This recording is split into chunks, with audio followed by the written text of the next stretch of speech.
Hello, welcome. My name is Blake. You know why we're here. We're talking about intimidating books. And I have 8 to talk about, and I am kicking this video off with the very book that inspired this video, and that is Wind and Truth by Brandon Sanderson. I feel like this is going to surprise a lot of people because I feel like this is probably the most anticipated release in the fantasy genre of the year.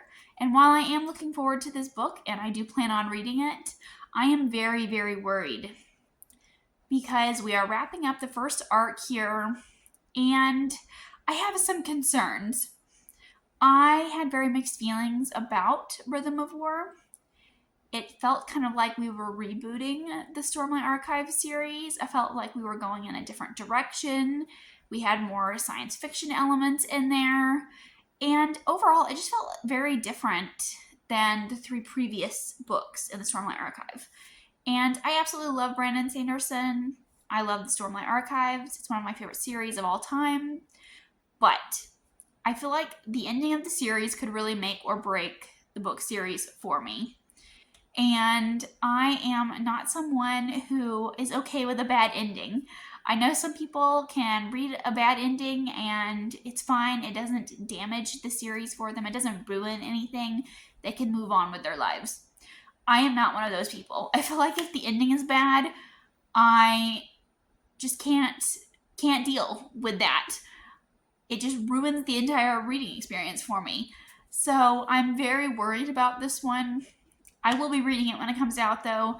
I'm really hoping that it is just made out in my mind to be worried. I'm trying to have a reasonable hype level. I don't want to get too invested and think it's going to be the greatest thing ever, because I feel like that was my issue with Rhythm of War. I feel like maybe I was just too hyped for that book, and I thought it was going to be a new all-time favorite. So maybe I just need to dial my expectations down before going into Wind and Truth.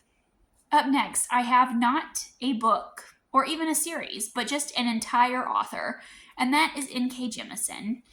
Everyone knows N.K. Jemisin's works. They have been on many best of lists. They have received awards. People talk about how great the world building and the magic system is, and their writing seems so smart. I have heard nothing but great things about N.K. Jemisin's works, and that makes me very scared because I own a number of them, but I haven't read them. I pick them up frequently and I'm like, I'm going to start this, but I don't. And I know that the Broken Earth trilogy is one of their most popular series. That's the one that I hear people talk about the most. And I'm not sure that I'm interested in reading that series. I'm not a fan of second-person POV. I just don't think it's for me. However, I am really interested in reading the Inheritance trilogy. And whenever I do get around to reading this author's works, I think I will start there. Next, I have Jonathan Strange and Mr. Norrell. And this is a book that I have owned for several years. I absolutely love the cover I have.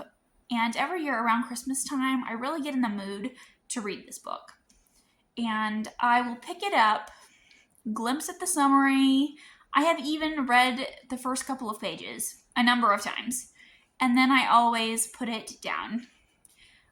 And I've heard people say that the writing is very dense. I think that it's like a Sherlock and Watson type story, and I've heard that it has great descriptions. All of those things are things that I typically enjoy. I do enjoy this kind of atmospheric read, and I feel like it's always calling to me in the wintertime.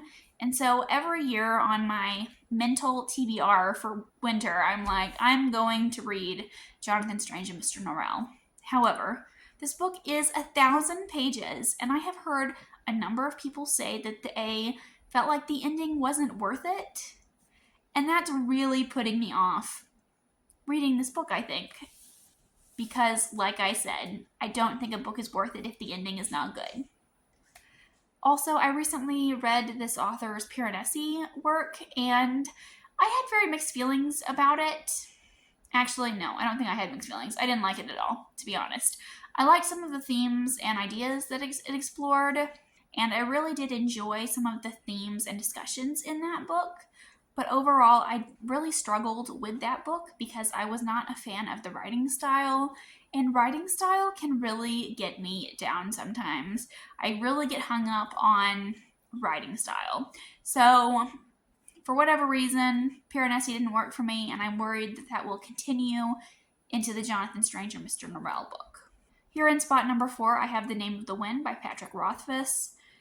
This is a booktube darling. So many people in the book community love this book. And I have owned it for many years. My mom even bought me the special collector's edition several years ago for Christmas, and I've not read it yet. I always tell myself, I'm like, I will read it when the series is complete, but I don't think that's going to happen. I don't want to be negative about the author or anything. I don't feel like the author owes me a finished book. But I know a lot of people didn't like book number 2, and I have heard a lot of things about book number 2, and it doesn't sound like something I would like. So I'm always asking myself, should I read Name of the Wind knowing that it's going to end at book 1? Like, is it worth the trip just to read the first book? And I really go back and forth with myself on this one. I have thought about picking it up a number of times and just never quite made the decision to do so. Next, I have the entire Expanse series here. I own the first couple of books, and I have seen episodes of the TV show. I know that the series is well loved in the book community. I do want to get more into science fiction because I do generally enjoy it when I pick it up. But I have kind of a hard time with the length of this series. I've heard a number of people say that you should read these back to back, that there are some references and callbacks and foreshadowing in earlier books.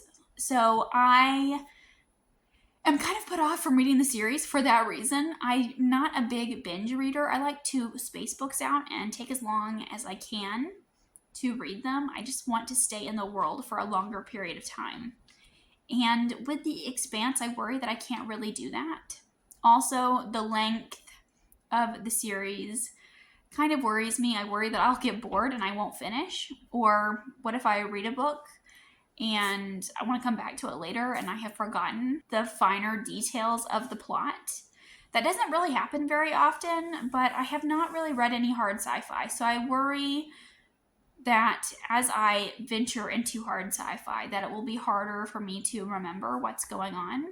I remember fantasy books very well, but I'm just worried that won't be the case with science fiction. And I am also worried that the end won't be worth it, because that is a long time commitment. It is a big investment. Next, I have The Starless Sea by Erin Morgenstern, and I absolutely loved The Night Circus. It's one of my all-time favorite standalones, and it is a slow and kind of boring book. And I imagine that Starless Sea will be somewhat similar. I'm sure that it probably has really beautiful writing, and I know that it's a story within a story type setup, and I think that's very interesting. But I'm worried that I would compare them to one another, and it would hinder my reading enjoyment for The Starless Sea. And I have not heard very many people talk about The Starless Sea, so I feel in my mind, I'm kind of like, maybe it's not that good because no one is really talking about it. And nobody was really talking about it when it came out either. So I do own it. I do want to read it. But again, I just worry that maybe my hype will be too high and my expectations will be through the roof because of The Night Circus. Here I have another series, and that is The Realm of the Elderlings by Robin Hobb. I feel like it's blasphemous to say anything bad about this series online, but I am incredibly intimidated by this series. I've heard a lot of people say that it is a not good time. We are following these characters through a miserable life, and Robin Hobb likes to torture her characters. That is what I have heard. And I feel like I will have a hard time reading the series mentally if the characters are in this particular setting.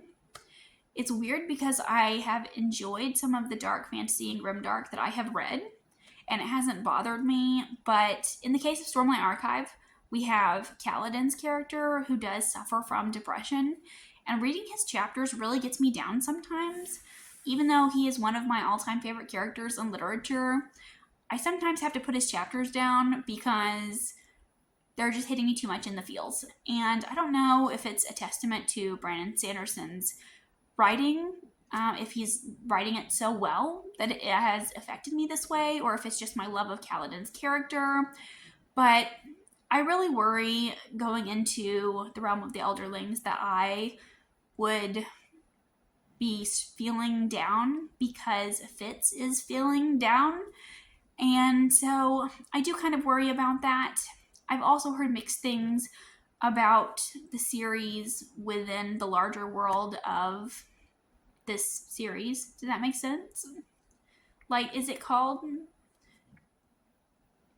the world of the Elderlings? Like, what is the larger world called? I have no idea. But I feel like I would probably want to skip some of those series or some of the books within the series. I've heard mixed things about the Live Ship Traders and the Rainwild Chronicles. I've heard some pretty negative things about.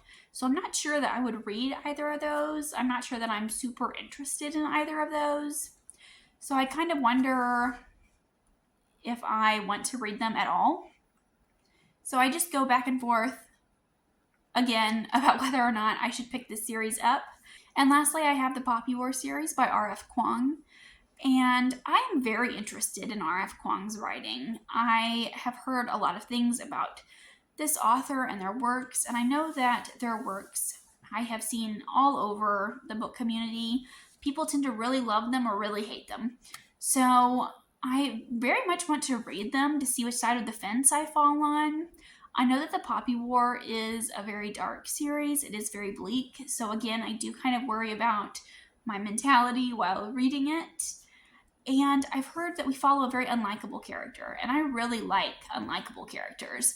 So I feel like that's like the greatest pool for me for reading the series. I know that there is also, of course, the classic training montage, and there is a school setting. So all of those things I very much enjoy. And I have heard that the series, a lot of people felt like it was less good as it went.